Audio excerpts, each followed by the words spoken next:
Hello दोस्तों, welcome back to the channel Horizon Classes. So दोस्तों, आज के इस वीडियो में हम प्रिंसिपल्स ऑफ मैनेजमेंट का पार्ट 3 देखेंगे। दोस्तों, प्रिंसिपल्स ऑफ मैनेजमेंट चैप्टर का पार्ट 3 देखेंगे दोस्तों। सो दोस्तों, आज के इस वीडियो में हम टेलर के साइंटिफिक मैनेजमेंट का पहले आज के इस वीडियो में पहले अच्छे से मीनिंग समझेंगे। जो टेलर ने एक थ्योरी दी है साइंटिफिक मैनेजमेंट के ऊपर, उसके पहले मीनिंग पहले अच्छे से समझेंगे। उसके बाद हम टेक्निक्स की तरफ चलेंगे। उन्होंने टेक्निक समझाई है वर्कर्स के परफॉर्मेंस को इंप्रूव करने के लिए। वो टेक्निक्स क्या क्या है, वो 7 टेक्निक्स आज के इस वीडियो में हम डिटेल में डिस्कस करेंगे दोस्तों। सो चलिए हमारी वीडियो की हम शुरुआत करते हैं। सो दोस्तों, एफडब्ल्यू टेलर जो अपने कंपनी में वर्कर्स होते हैं, उनके वर्कर्स को काम को, उनके परफॉर्मेंस को कैसे इंप्रूव करना वो समझाया है अपनी इस थ्योरी में, अपने इस प्रिंसिपल में। पहले हम उसका साइंटिफिक मैनेजमेंट का मतलब क्या होता है जो उन्होंने कहा है, पहले वो समझेंगे। उसके बाद उन्होंने टेक्निक्स दी है उनके काम को इंप्रूव करने के लिए, उनके काम को अच्छा करने के लिए, वो टेक्निक्स भी समझेंगे। सो चलिए पहले मीनिंग देखते हैं टेलर्स के साइंटिफिक मैनेजमेंट का। पहले हम मीनिंग समझेंगे in the words of FW Taylor. यानी एफडब्ल्यू टेलर ने साइंटिफिक मैनेजमेंट का मीनिंग समझाया है। Scientific management means knowing exactly what you want men to do and seeing that they do it in the best and the cheapest way.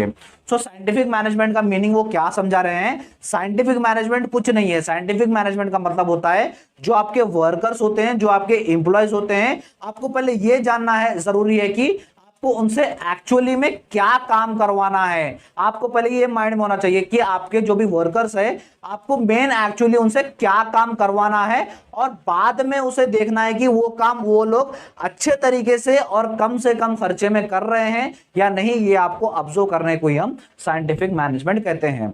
और एक बार समझते हैं scientific management के सिर्फ 2 सेंटेंस में मीनिंग खत्म हो रहा है। साइंटिफिक मैनेजमेंट का फर्स्ट सेंटेंस, पहले आपको यह देखना है कि आपके वर्कर से आपको क्या काम करवाना है, यह आपको जानना जरूरी है। सेकंड सेंटेंस यह है कि जानने के बाद आपको यह देखना है कि वही काम वो आपके वर्कर्स कम से कम पैसों में और अच्छे से अच्छे तरीके से कर रहे हैं नहीं। यही देखने को हम कहेंगे साइंटिफिक मैनेजमेंट। ये आपके एफडब्ल्यू टेलर मीनिंग समझा रहे हैं दोस्तों। ये पूरा मीनिंग आपके वर्कर्स के ऊपर ही है दोस्तों। जो आपके कंपनी के वर्कर्स होते हैं उनके ऊपर ही साइंटिफिक मैनेजमेंट का मीनिंग है दोस्तों। ये हमने समझा साइंटिफिक मैनेजमेंट का मीनिंग। अब हम समझते हैं टेक्निक्स क्या क्या है टेलर के साइंटिफिक मैनेजमेंट की। यानी वो उनके जो आपके वर्कर्स होते हैं, कंपनी के अंदर जो वर्कर्स होते हैं, उनके काम को इंप्रूव करने के लिए ये 7 टेक्निक्स उन्होंने समझाई है। एक एक से हम डिस्कस करते हैं दोस्तों।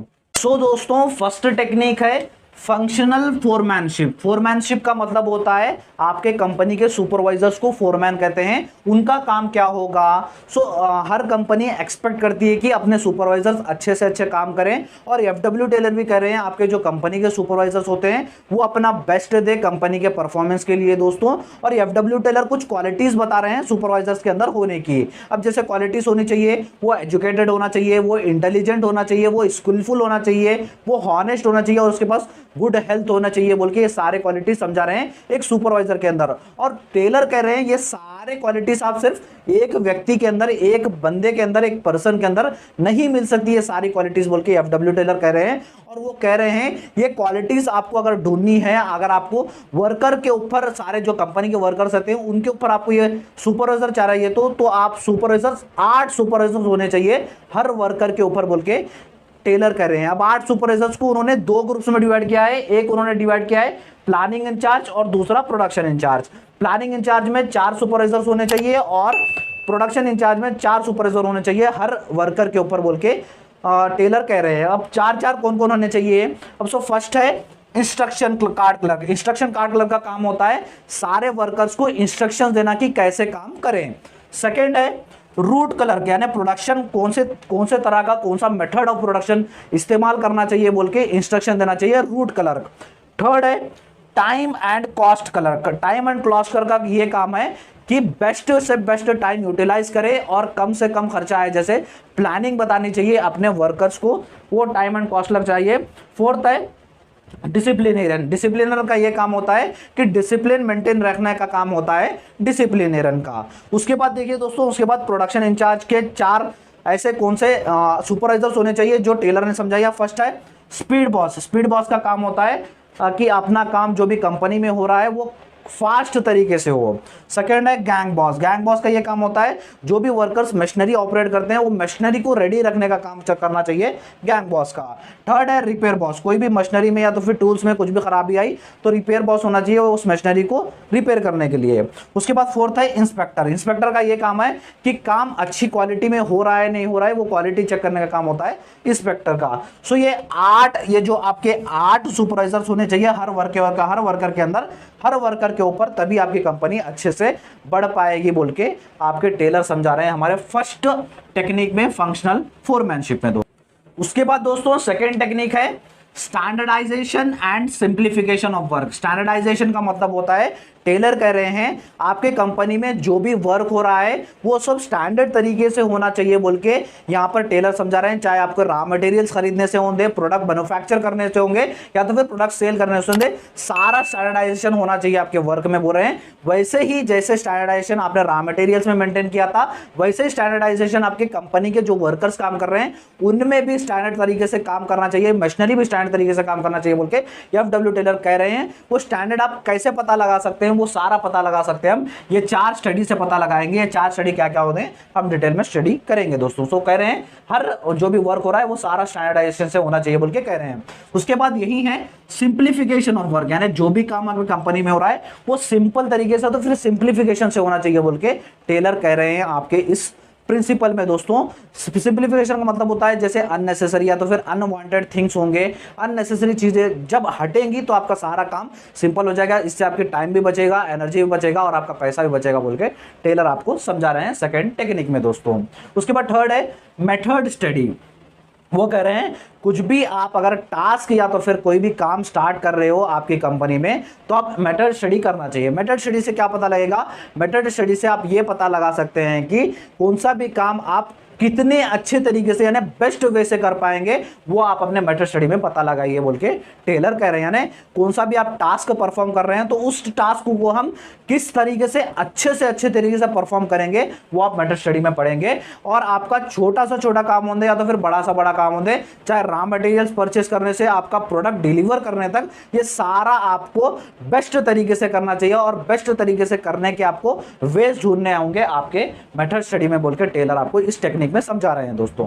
उसके बाद फोर्थ है मोशन स्टडी। मोशन स्टडी में आपको टेलर क्या समझा रहे हैं, मोशन स्टडी में समझा रहे हैं जैसे आप कंपनी में अनवांटेड या तो फिर अनप्रोडक्टिव चीजें होती हैं। जैसे अब एक टिपिकल जॉब का एग्जांपल ले, टिपिकल जॉब में क्या होता है, अब जैसे ऑफिस होते हैं 9 बजे से 5 बजे तक उनको बैठना होता है, एक ही जगह पे बैठना होता है। वो क्या करते हैं अनवांटेड चीजें करते हैं जैसे इधर उधर फिरे या तो फिर प्लेसेस चेंज करें, ये सब नहीं होना चाहिए बोल के टेलर कह रहे हैं। और टेलर समझा रहे हैं अगर ये सब अनप्रोडक्टिव चीजें आपकी कंपनी में रहेगी, अगर प्रोडक्टिव चीजें में आप लोग काम करोगे तो आपकी कंपनी अच्छे से परफॉर्म करेगी और टास्क जल्दी से जल्द अचीव होंगे बोल के टेलर आपको मोशन स्टडी में समझा रहे हैं। उसके बाद फिफ्थ है टाइम स्टडी। टाइम स्टडी में जैसे टाइम से ही इंडिकेट हो रहा है, टाइम स्टडी का मतलब होता है टेलर यहां पर समझा रहे हैं आप कौन सा भी अगर आपको टास्क करना है तो आप कितनी देर में आपको टास्क कंप्लीट करेंगे ये आपको पता लगाना है, एक स्टैंडर्ड टाइम आपको पता लगाना है। और बहुत सारी कंपनीज इस स्टडी को करती है कि कौन सा भी टास्क करना है तो एक स्टडी करती है कि हम कितनी देर में इस टास्क को कंप्लीट करेंगे या तो फिर कितनी देर में इस जॉब को हम कंप्लीट करेंगे। बहुत सारे इंडिकेटर्स होते हैं उन्हें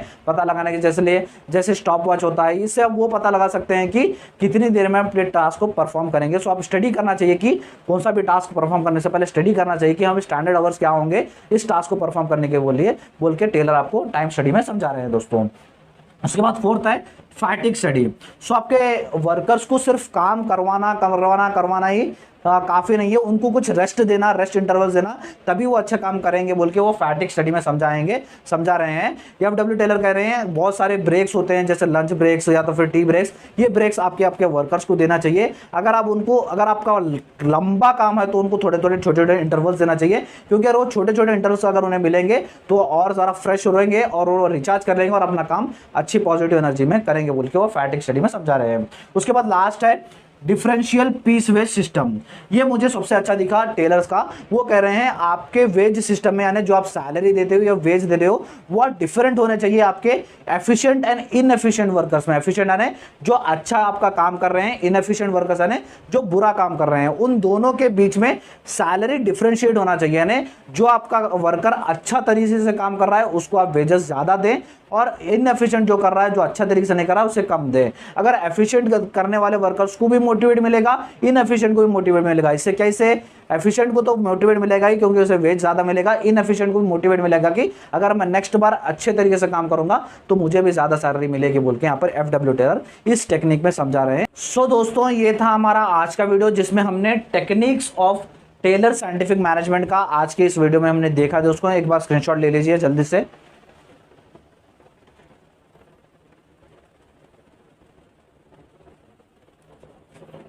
दोस्तों हम नेक्स्ट वीडियो में हेनरी फयोल के भी प्रिंसिपल्स हम डिस्कस करेंगे दोस्तों, इसलिए हमारे चैनल को जुड़े रहिए दोस्तों। और मैं बिजनेस स्टडीज क्लास 12 के क्लासेस स्टार्ट कर दिया था दोस्तों, जिसके प्लेलिस्ट का लिंक मैं आपको डिस्क्रिप्शन बॉक्स में दे दूंगा, जहां पर आपको एक ही जगह पर सारे क्लासेस मिल जाएंगे दोस्तों। अगर हमारा वीडियो अच्छा लगा तो वीडियो को लाइक कर दीजिए और इस चैनल को भी सब्सक्राइब कर लीजिए, ऐसे वीडियोस आपको मिलती जाएंगी दोस्तों। Thank you so much.